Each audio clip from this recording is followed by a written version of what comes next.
Hey, Colin. Hey there, Shane. What's up? Welcome to Office Hours. How are you doing? Yeah. Great. Had a pretty fun weekend. Yeah, Pretty what'd you do? chillaxed. Really just spent more time with family. I'd say, primarily was and we had a great business meeting in the city. We had some friends come in from the countryside. Drove like an hour and a half, and so afterwards we went for ice cream. Had some of the Nice. best ice cream in the world by Devon House. It's a spot in Kingston, a franchise, and they have great ice cream all over. So by the time we got there, we had 1 minute to get inside, and then literally begged the workers to serve us ice cream. So that was fun, breaking the speed limit for the sake of ice cream. But what about you? How was your weekend? Oh, it was good. Nothing too eventful. Saw family. Had an event on Friday and then just kind of relaxed over the weekend. But sometimes those are the best types of weekends. Is So, that the networking event in Atlanta? yep, another networking event in Atlanta. It was actually there was a the told you the Atlanta Tech Village. They had like a event that I went to kind of support people. People were giving pitches, and then there was like a you know Shark Tank light style pitching, and then ranking the pitches. So I know some of the entrepreneurs who are giving the pitches. It's really interesting to basically network with people 8 months ago, hear them tell me their idea, and then see the progression when they get on a stage and present it to everybody else. How how like the progression of their pitch, their idea, the positioning of what they're doing changes. So that's kind of why I went. A lot of them have pitched to me passively what they're doing, but to watch them on stage is interesting to kind of see how they polish, and then also how they're being judged, like what other people thought of their idea, how it was presented, the opportunities, things like that. Nice. Okay, Yeah. did any of your friends win? Um,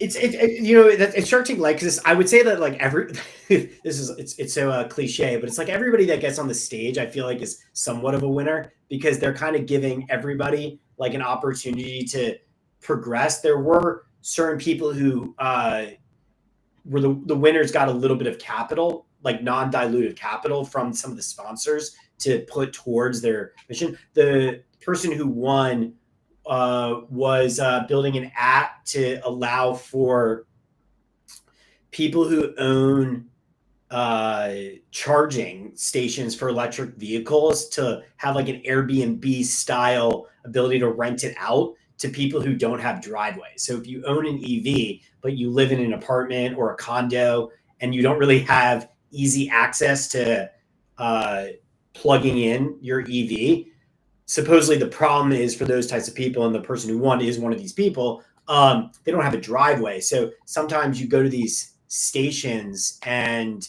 it is just a long time to wait to charge. So they want to build an app that allows people who have homes and have chargers available to kind of opt into a network, so you could have more options available to just go to somebody's house and access it like in their garage or whatever it is, to like sit in their driveway for 20, 30 minutes and get a charge in like a calm environment. Oh, that's interesting. Yeah, interesting idea. Right away, I'm thinking about security concerns. Random people coming into my home.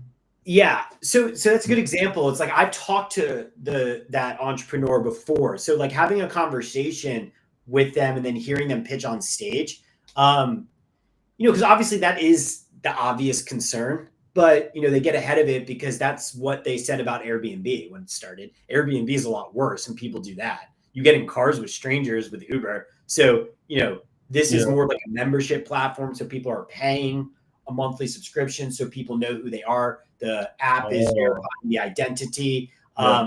and also, you know, in this case, it's like, well, you're not giving them access to their house. It's mostly for people who have driveways. Like, how could you let somebody into your driveway, access something in your garage, um, so people could sit somewhere for 30 minutes and just access the electricity. Um, yeah, good idea, interesting idea. We'll see what happens. Yeah, that's awesome. Yeah, I presume that might evolve to not just being able to charge, but being able to request refreshments. Like some Airbnbs give breakfast and like food, some don't, right? So at these EV charging stations, you could pick one that gives you, lunch or brunch or, refreshments, for 30 minutes or entertainment, and you yeah. pay a premium for it. Yeah. Hey, yeah, I should introduce you. You could be the ideas guy for this company. It's a Oh good idea. yeah, yeah, yeah. I only want 10%. That's all.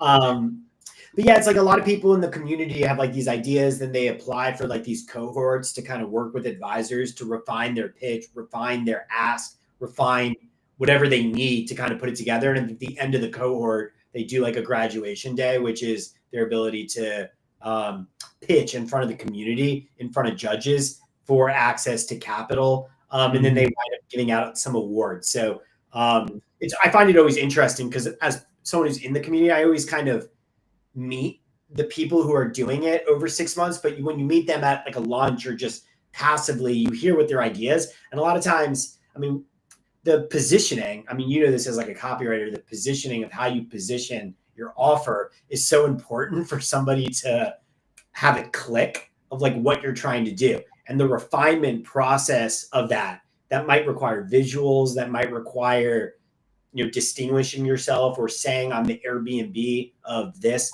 to kind of get people to buy into what you're doing. So, I like it's interesting to be able to kind of be part of it, to see the progression of how they presented it to me like at a lunch, and then see how they presented it to the room 6 months later, talking about like not just their idea but their business, because obviously that's a little bit different too. You're not going to start when you're casually talking to somebody, say like, these are my competitors, this is my team, it's a little too much. It's more casual, but in a pitch, that's what they're pitching. So they do go over all of that. So you get a better understanding of the business, let's just say. So yeah, I went to that. It was interesting. Nice. Well, yeah, I've Yeah. been to a couple, pitch competitions. Yeah, yeah. I've never been a big fan of, pitching. Yeah, but I've never like maybe had like a startup idea like that. I kind of transitioned from what I was already doing for work, so it wasn't anything new.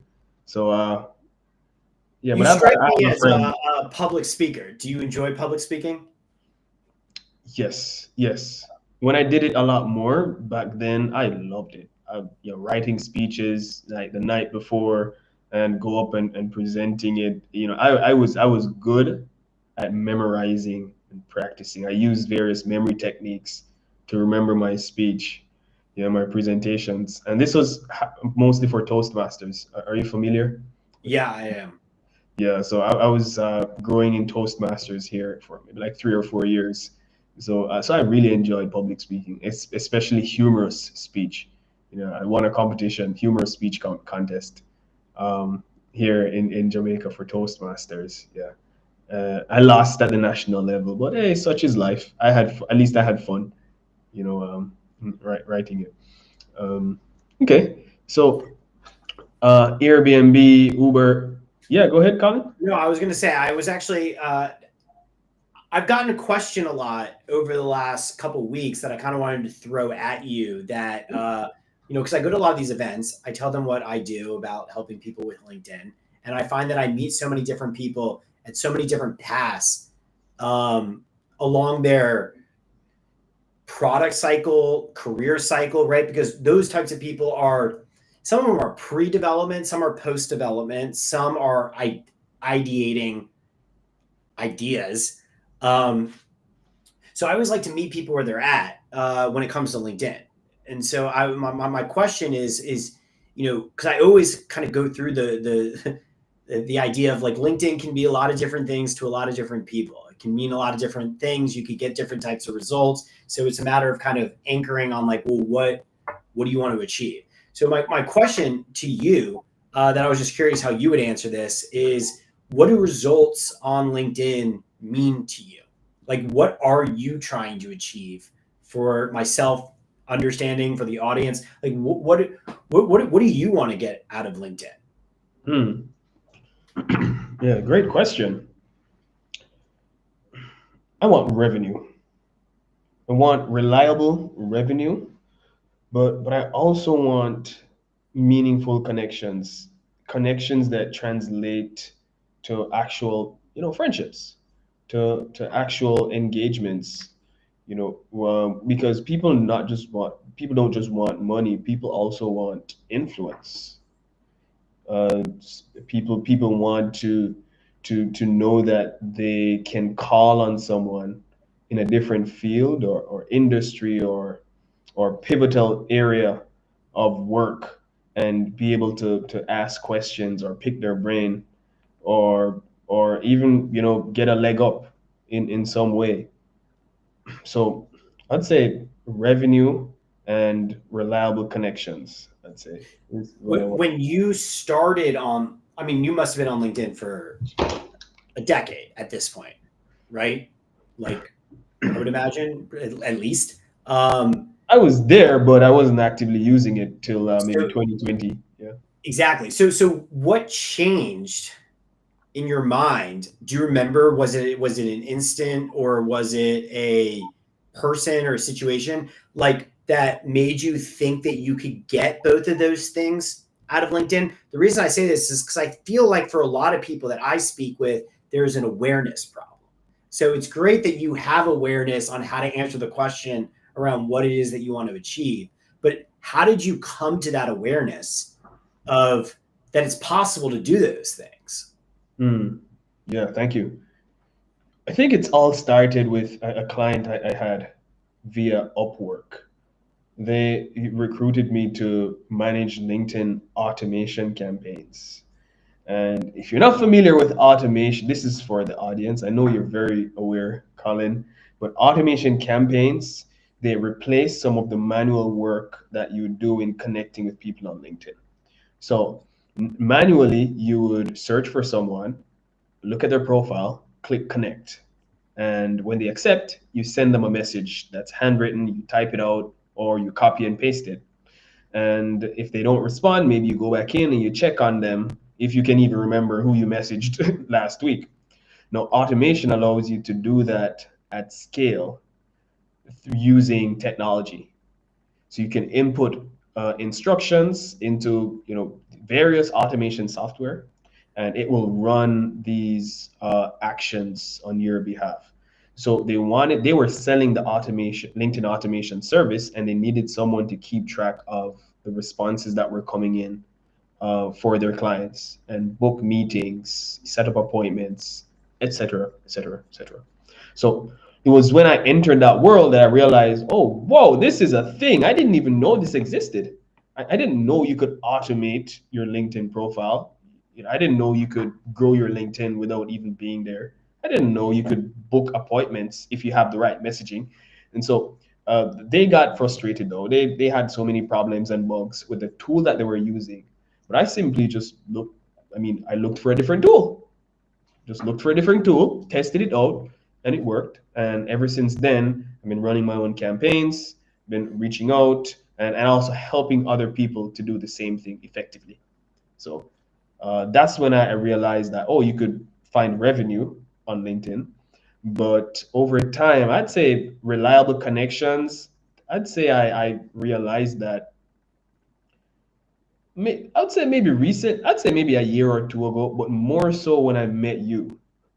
More so when I met you, because you're always talking about networking without automation and the steps of networking on LinkedIn, and there's a method to the madness and this and real connections, and then I start putting out content, and then I'm a changed person, is what I'm saying. All right, so Well, I appreciate that, but let's take a step back because okay, you started with basically saying that the things that you're trying to achieve from LinkedIn are revenue and good connections, right? Um, and have you had success using automation at achieving those things? oh heck yeah, yeah, of course, I would say that. It's not very popular in Jamaica.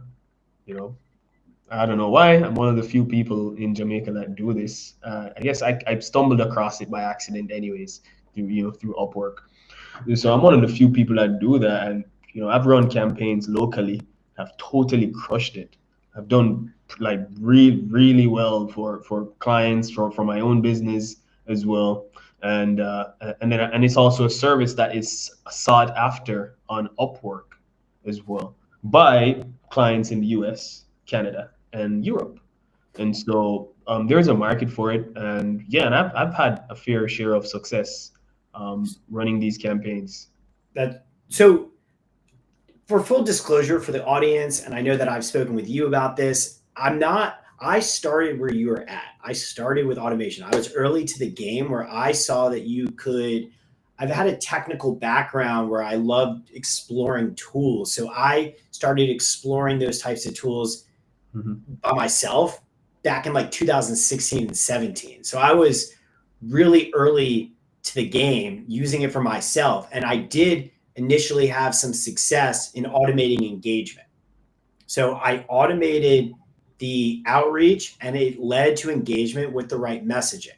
And out of that, I was able to get clients and make revenue. So it works, right? I understand that it works. I'm not saying it doesn't work, but the story of my journey was eventually, just like you, I wanted to make more revenue and have meet better, more targeted people.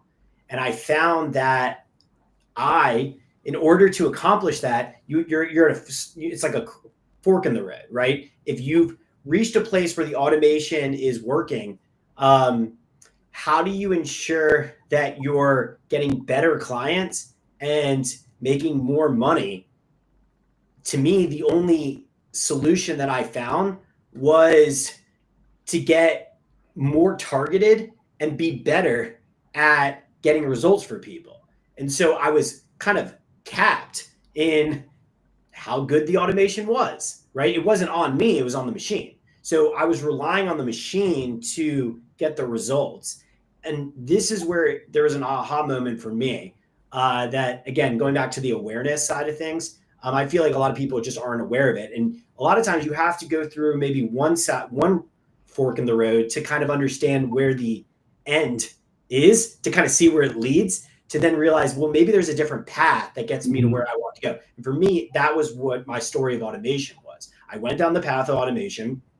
It worked. I made revenue. I automated engagement, but there were some problems. The automation didn't always lead me into conversations that were very fruitful. A lot of them were bad leads. And then also, even for some of the clients that I was able to close, doing automation for them didn't always work. It wasn't always consistent. It kind of depended on the target market or the willingness of the person to be flexible in who they're targeting a little bit. There was a lot of, let's just say, if, ands, and buts associated with the automation that I found as a service provider. The only outlet to kind of overcome those things was to, manage expectations, I would say, of saying, okay, well, like, it may or may not work. It works. We'll definitely do the work, but I don't really know if it's going to drive revenue. I'll automate engagement. That's the only thing you can promise, automate engagement. But for me, if I wanted to build better relationships with people and make more money, I need to be able to deliver more than automate engagement. I need to deliver value. I need to drive revenue. I need to really be best in class at what I'm doing. And if I'm using automation, how that was the end of the road. It was like, well, I'm just doing what everybody else is capable of doing. And like, yeah, maybe at a certain point I could keep trying to find a better tool that does it better. But how does that going to distinguish me? And the aha moment for me was realizing in sales, when I was talking with people, was I could charge more money if I was better at driving revenue. So how do I not only, I don't want to automate engagement, I want to automate business development. I want to drive profit. And it's, yeah, automation might have a part in it, but automating outreach and targeting didn't really work at the end of the day for scale. It might work 85%, 90% of the time, but 10% of the time I would reach out to somebody who's retired, or I would reach out to somebody who used to work at a certain job. Something that a human wouldn't make that mistake if you were actually looking at it. Clients would come up to me and say, why are we talking to this person? Why are we talking to that person? And I would always have an excuse. So it's like the fork of the road is, are you either going to manage your client's expectations and say, well, this is the way it works, or you're going to change your workflow and say, no, we're only going to go after A's and B's, and we're only going to go after your target market. And because of that, you can charge me more money because it's harder to do that. And I found that clients would say, I get it. What do you need? And so for me, it wasn't that automation didn't work. It was that I want what you have. I want to make more money and I want to meet better people. So I have to distinguish myself in not doing what everybody else does in order to accomplish that goal. So I went down the other path. That's just my story. And I networked with a lot of people who understand what I'm saying and agree with me. The thing that I've kind of just personally learned is that in order to meet better people and make more money, you don't need to reach out to hundreds of people. You need to understand who is a better person and how much money do you need? Like what are you offering? It's more about what how you're packaging your offer and your services, and then who needs it. If you have those two things done really well, why should you need to reach out to 100 different people a week or whatever they're claiming that you can do to drive those two things? It just doesn't really make a lot of logical sense to me anymore as I started going down the other path of realizing I can meet great people and make more money by not needing to do that, and distinguishing myself by not needing to do that. Mm-hmm. That's my automation That's feelings. your automation story. Hey, thanks for sharing that, Colin. Yeah, I certainly had a different. I went down the other path, right? So you went down that path. I went down the other path. I just kept digging in. Yeah. So I've had experiences. When you hit up the wrong person, we call it mistargeting. Mistargeted lead, and the person is like rude, or they say, hey, stop messaging me. They say, Yeah. I'm not your prospect. Okay, all right. So sometimes it's the automation, sometimes it's human error as well, misinterpretation of who the client's target audience really is. Sometimes it's on the receiving end, but sometimes it's on the sending end, because a lot of businesses, too many businesses, don't know their ICP, their ideal customer profile. And so they'll Yes. see like an idea, a shadow of what our audience is, but they don't know it perfectly or deeply enough to say, hey, go after this or that person. But when you do, and it's the wrong person, they can know instinctively that, oh, that's not the type of person that I want to go after. So iterations. So managing expectations, also means that a client has to know that, hey, there's going to be several iterations of us targeting people, and you're going to have to tell me actively, is this a good fit? When somebody responds and is interested, is this person actually a good potential client, or could they be a good referral partner for your business? Or if this person is a bad lead, why are they a bad lead? And give me details so I can refine my targeting. But So, to your point, I mean, if you could find like the perfect lead, like manually, like you could automate it too, right? So if you could find like 10 great, awesome it, leads, you you could you you could turn that into 100 if you you do you your automations right. Yeah. so I think that I'm not saying it's not possible to automate it, but I would say it still goes back to the things that, what are you automating? Are you Mm, automating trying to get engagement? Because engagement doesn't lead to revenue. So it's like, okay, yeah, you said two things. You want to meet good people, but you want to also make more money. You want to drive revenue. So, like, okay, you meet good people. So first of all, what you just said, I would say, is it doesn't seem like you're meeting the best people if they don't know who their ICP is. So you want to meet people who know their ICP and work with people who know their ICPs. That way you mhm. could do better operations because you're working in tandem versus people who don't know their ICP, which is a lot of people, because then it makes it a little bit harder to develop those meaningful relationships if you're not driving revenue. It's, at the end of the day, everyone's building businesses. So it's important for you to be, and, as a service provider, if they don't know who they're servicing, it's hard. It makes it harder for you. So at that point, how do you drive revenue? There's room for automation to kind of spark engagement, but it depends on what you're selling. I'll give you one example. For one of my clients, he does enterprise sales or enterprise technology.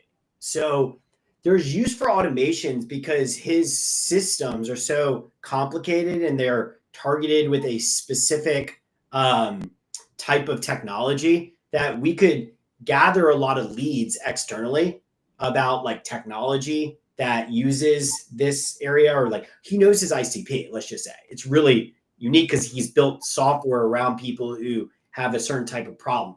So once you really understand your ICP, I understand the need that then you would potentially automate it because you're trying to reduce friction to, drive more engagement to see who is experiencing pain in this moment. So I understand that, and we're doing that.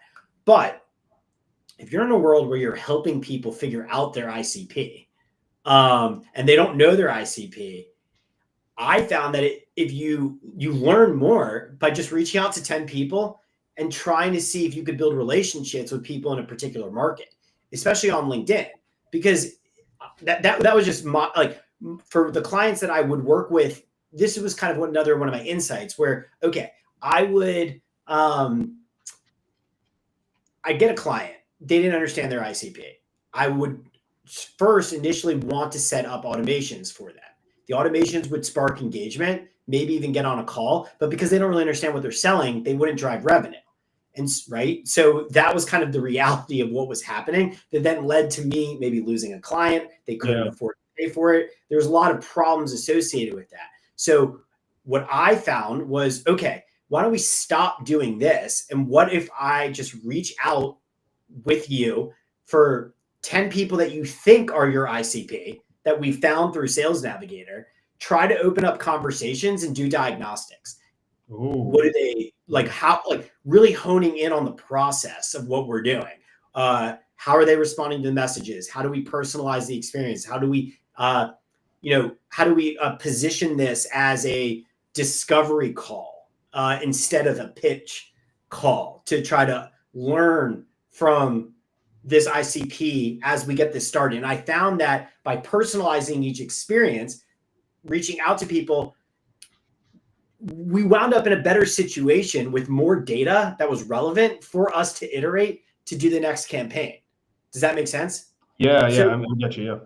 So reaching out to 10 qualified leads, determining what was qualified or not qualified, and then working with the client to make those calculations to iterate to the next campaign for another 10 qualified leads. I started seeing the conversion rates go up, and I started seeing my value a lot because I'm kind of leading this project to drive them forward and helping them figure it out.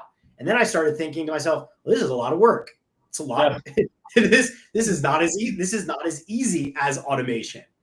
But I started realizing that the clients that I had, some of them, not all of them, some of them were glad to pay, were not only appreciative of the work, but because they saw me working, were willing to spend more money to say, hey, we're figuring this out, but I'm doing a little bit more consulting than I thought because it seems like you don't really understand what you're doing or what you're selling.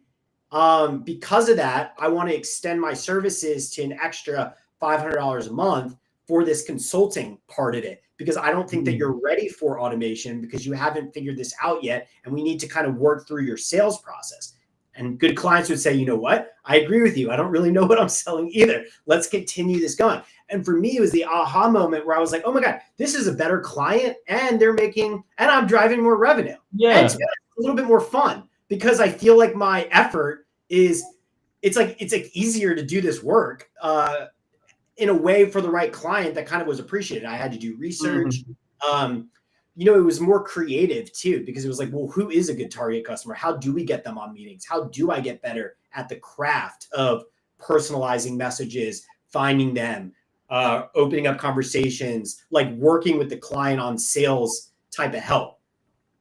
And that was me diverting from one path, which was automation, service, and then thinking I could just get like 10 clients, just doing that. And then that's good enough versus realizing, well, if I just find a few clients that like this type of work and we're kind of aligned in figuring this out together, let's just say, uh, as long as we actually figure it out, it seems like there's a much longer path down this one for success that I'm much more in control of at that Mhm. point, Yeah, because I can't really control the other one. It's like I don't really, especially because it's not my business at the end of the day.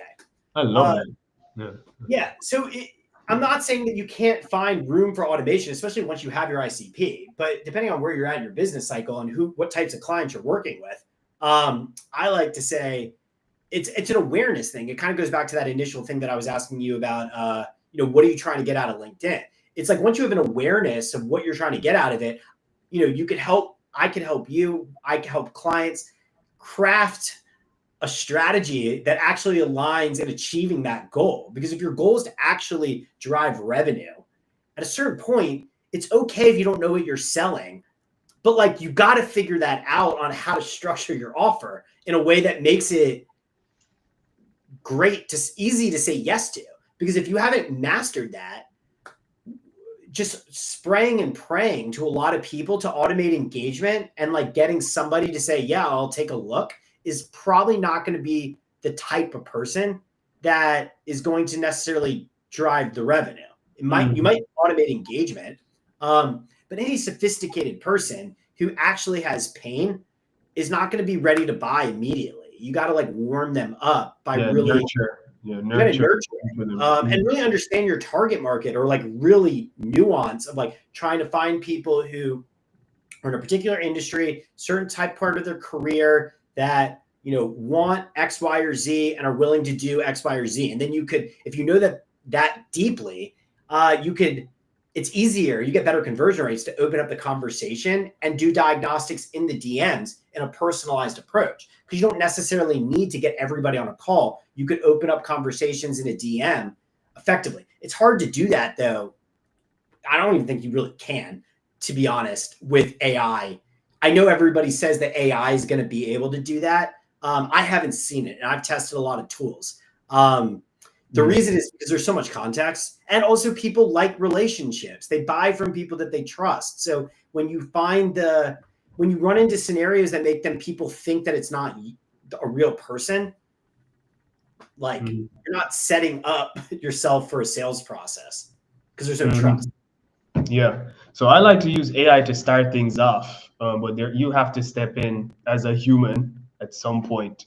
I think there are a lot of people on LinkedIn who don't necessarily use it very often, and so in my mind, manually connecting with 20 people a day versus using automation, only about 30% are going to accept regardless. And so automation just saves you time, the time of having to connect with persons who 70% of them aren't even using LinkedIn. They're not active at all, or they're probably going to accept maybe 4 or 5 months down the road. So automation saves me time. Automation starts the conversation and, in a sense, kind of helps me to identify and indicate who actually is friendly enough or polite enough to actually want to have a conversation. So it's kind of like fishing, right? You put the bait on the hook and you kind of see, all right, who's gonna bite, because even if you do it manually, and I mean, there I think there is some merit to personalizing your initial message, but if they're not using LinkedIn, very very much, then it probably won't lead to anything. But the very mere fact that they accept your connection invite means they're on LinkedIn, right? So I would say when I found a tool that could personalize the opening, I think that was the game changer, for us all. and that's through AI. Being able to write a custom prompt that says to the person what you would have said if you looked at their profile and actually typed something out. I think that just totally changed the game. And so now you can actually get in 2025 much more replies.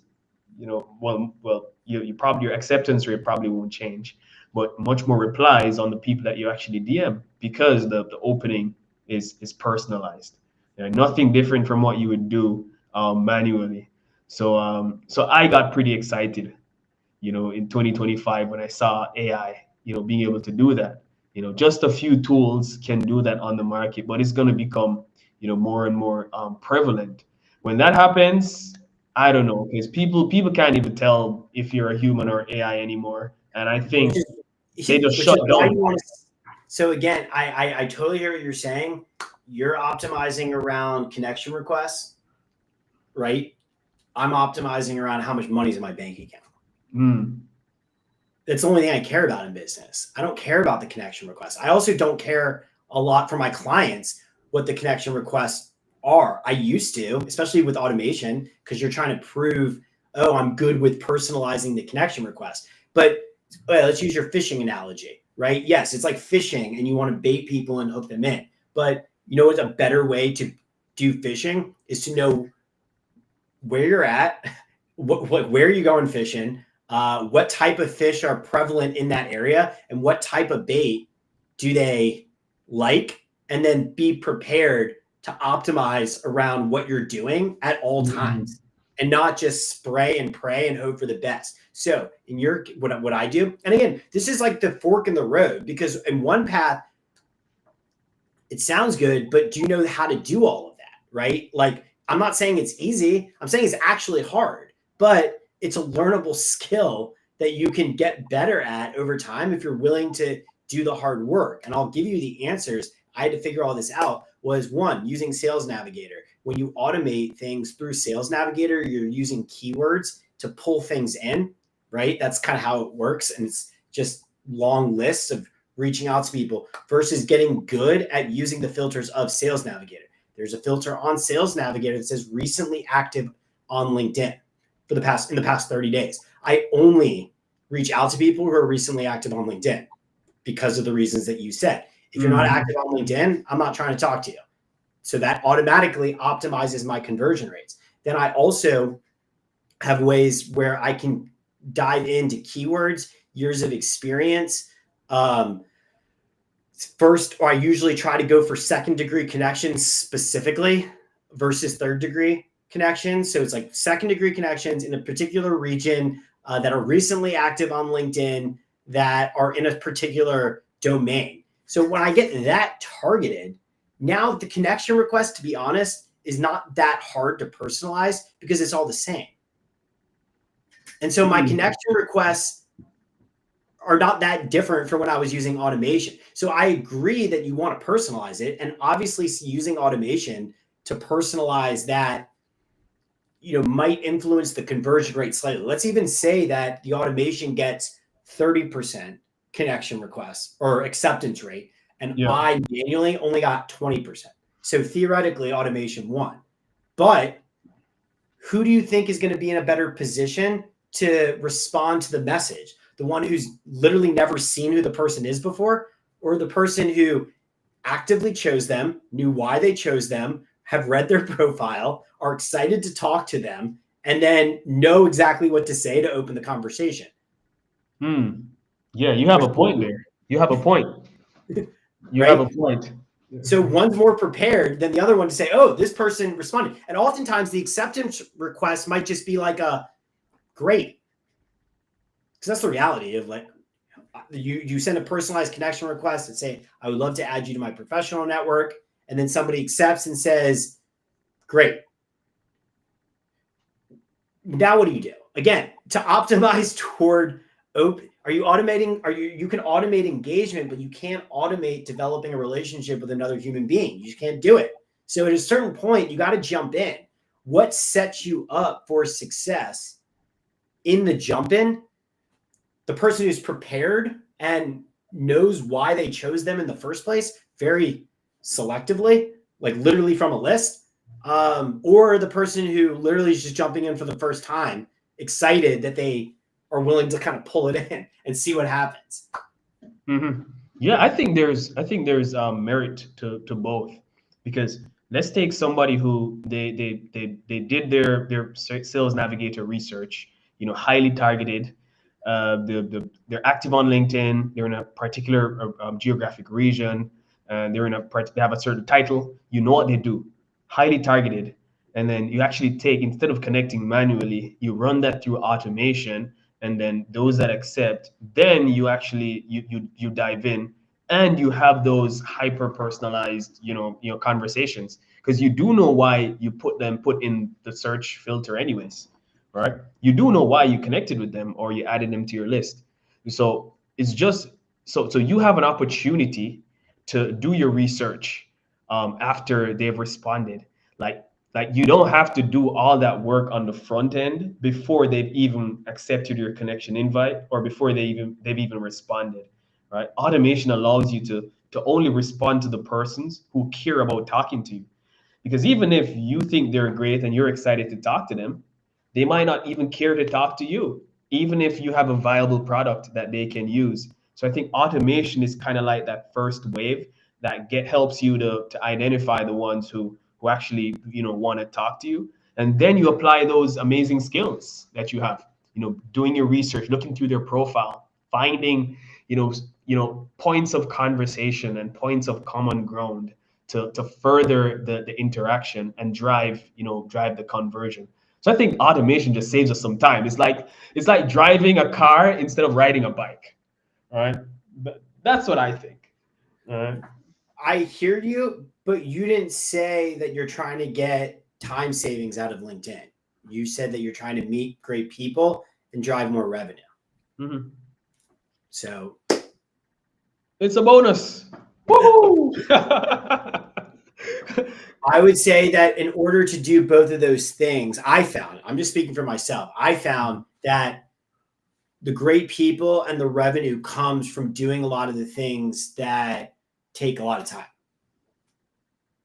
Researching people, nurturing Yeah. relationships, understanding how to stack skill sets that allow you to do better diagnostics.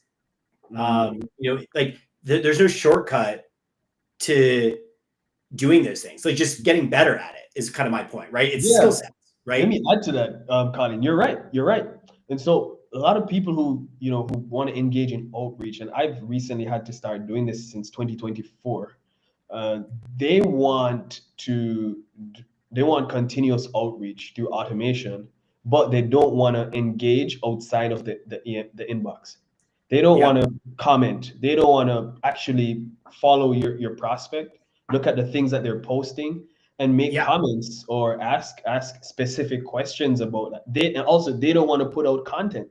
And content is actually another major pillar of just about any social media platform. Like, come on, how can you be DMing people and you have no posts on your profile? They're gonna be like, oh, this is spam. This probably isn't even a real person.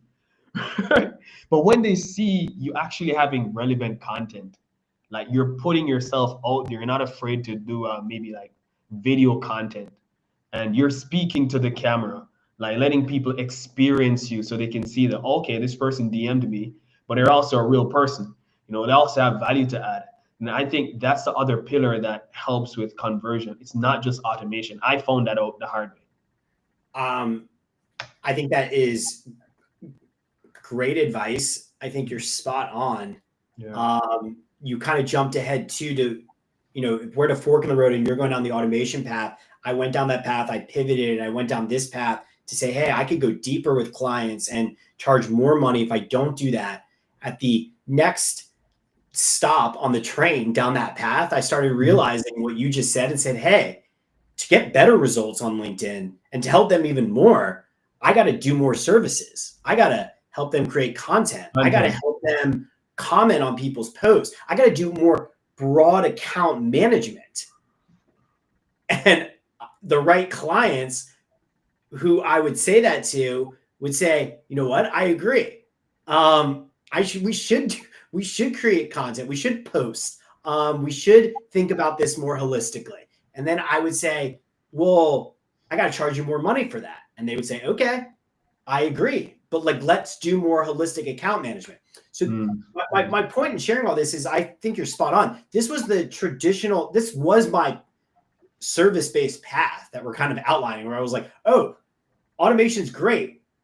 Let me set this up for people. And then it was like, it didn't seem like it went that far. And I had a lot of churn on clients. So when I started going down this path, I realized, wow, this is like a never ending path because people want the operational support. It's a matter of like a skill game at the end of the day. Because then also even what you said, like, yeah, like commenting, posting, thinking about this more holistically. Well, like that's also a skill game too. Those are new skills. Like, well, who do you comment on? What do you say? How do you keep track of that? What's the thought leadership content? Posting from the company page, resharing it. It's like, okay, there's so many operating procedures, let's just say, that could kind of like go within this. That was really that is my story of how I built Pursue Networking, where it was like I just kept seeing, because clients kept agreeing with me and being willing to pay more for the right operating procedures that they agreed made kind of sense.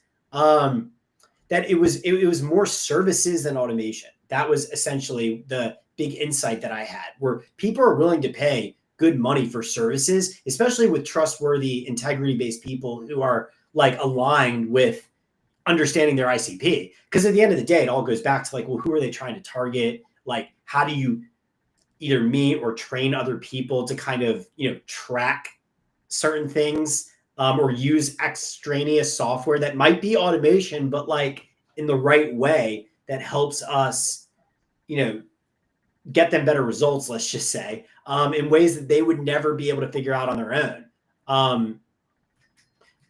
And what I found was, wow, this is a much stickier business model that allows retention of clients, and also doesn't really have a cap on potentially how much I could charge. It kind of is capped on how good I can get at it. How good can I get at selling the fact that I'm better than everybody else who might just be using automation and setting and leaving it. And then, trying to attract the right clients who knew their ICP. So I could really feel like I was providing a lot of value. And it wasn't that I was so much like smarter than everybody else. It was kind of going down the wrong path that led me to go the right path. And then just once you kind of find the right path, it kind of works out, like kind of naturally, where it's like, okay, like, yeah, like I should help create content. I think I can get better results. Let me ask the client, do you want me to create some posts for you? Yeah. Okay. Here's some posts. This was before ChatGPT. This is kind of taking me a little bit of time. Do you mind? Wow. How did you do it? How did you? Thank God for ChatGPT, man. I mean, I have a writing background, but ChatGPT saves me so much of the groundwork. Between me and you, I wouldn't be here today without ChatGPT. This is a story for another day, but the answer was I used to pay copywriters. So it was actually a big expense. That's why I charge more money, because that was the answer. It's like, yes, I have a copywriting background, so I could do it. But I also felt, especially when it came to services and kind of understanding that people will pay more for premium, I positioned it as I was paying for another copywriter. So I had to charge them more, but we'd have deliverables. We would post 2 to 3 times thought leadership. We'd create articles. We'd create carousels. And then I would work with copywriters. That, to be honest, was pretty expensive because obviously good copywriters are hard to come by. And I would like try to network with copywriters who, that we would work together on understand and try to be creative. But to be honest, it actually made it hard to be profitable because I would be paying out, I would charge the client, and I wouldn't make as much profit off of that service because I was kind of paying other people, but I made a little bit of profit. And I also was building a relationship with somebody. So to go back to kind of like what I wanted the same thing. I liked the relationship that I was making with the copywriter. It was like, you never know where I'm basically making this person money because I'm making the client happier. I'm helping this freelancer and I pocket a little bit of money. that I could use to invest, in my software project. That was kind of my angle of it. But yeah, to be honest, eventually when ChatGPT came out, I realized, wait a second, I could do better with ChatGPT, and all of a sudden my profit is so much higher because I could get rid of the copywriter. The client doesn't really know the difference. If anything, the output's getting better, and I make more money. I could keep investing in software because there was a moment in time where I kind of thought that I was I don't want to say fail, but like kind of failed on the software side of things because that I was always trying to use my agency. I had a passion. I have a passion for building products and putting teams together. It's kind of what I always wanted to do. So I was always angling on the agency as a pathway to build software to get to the next tier of could I build a software company and like actually just do that and not like agency service Mhm. work. But it was very hard to make that profitable because copywriting was so difficult. But yeah, all of a sudden it was like for 21 bucks a month, uh, I could do all this copywriting and get rid of all the copywriters. I didn't see that one coming. Mm. It's another thing that in the history, my story of LinkedIn and like networking is you never know what's around the path. So it's important to like take action and just like say you'll figure it out. Because like if I went in to this my like LinkedIn business thinking that artificial intelligence was around the corner, that was like not even on my radar of that. It was really just service oriented. Like I just like got a duty to want to help people, and I came to the conclusion that they need a thought leadership post, so we'll figure it out. And yeah, it was expensive, but again, like there's nothing wrong with being expensive. It's just being having integrity to tell the client why it's expensive and what they're going to get in terms of Mhm. the results. And I found that the right clients, the right people were like, yeah, that makes total sense, but I care about my reputation, so it better be good. And I don't really Mhm. want to review every post. So I prefer to pay a premium to you to just make sure that I'm like coming across the right way. And you're not saying anything that is going to make me look bad. And so that was kind of my role in it. And I could just kind of outsource that, but as the reviewer and like the editor. Yeah. So I think automation agencies, if they haven't already, will have to evolve from not just set it and leave it type of outreach, but holistic LinkedIn account management. So create the so create the outreach. Yeah, let it run. Okay, make it hyper personalized. Ensure your people are trained in engaging and making conversions. Right, like knowing what to say, how to engage, how to take cues from the person's background, from the person's profile page. Take cues from that and create meaningful conversations that lead to conversions. But at the same time, building on the credibility of who that message is coming from your client. Your client needs credibility. Like they need content, whether it be video interviews that they're doing, and then you clip them up and caption them and put it out as positioning them as an expert, or run some posts through ChatGPT, take content from their website and make some little tiny posts or infographics. Like put something out on a regular basis because most people aren't consistent in anything. So when they see that you're consistent or your client is consistent, then they're like, okay, well, I kind of trust this person a little bit more because they're actually putting out content every single day or every other day on a regular basis. I have something to look forward to when I visit their profile. And if people will pay you with their attention long enough, they'll eventually pay you with their money. Right? Classic Myron Golden, learned that from him on his YouTube channel. So that's the other pillar. And then we've talked about personal branding on this show, Colin, like positioning yourself properly, polishing your profile. I guess explaining your story and what makes you different, what makes you unique. Sharing a little of that authenticity on your profile, I think, touches the heart. Sharing your core values touches the heart. I think automation agencies will need to learn how to help their clients to do those three things. Send messages and connection requests. All right, great. But also create content and help them polish and refine their personal brand. I think those three things come together, I think, helps you win. Whether you want to automate it or do it manually. I'm hoping that I can inspire people to learn how to do it themselves using a lot of these tools. It's never been easier to do it, and I feel like I'm a big proponent of skill stacking. So learning the skills to use tools to make it easier um, is kind of, I think, the way to go, because then it allows you to scale up, eventually the right way. Yeah, absolutely. Hey, good discussion. Thank you. Glad we didn't bring out any fists for this fight. LinkedIn automation or no automation. That's interesting. But hey, let's talk again next week. Yeah, looking forward to it. It was a nice chat, and I'll see you next week. Same here.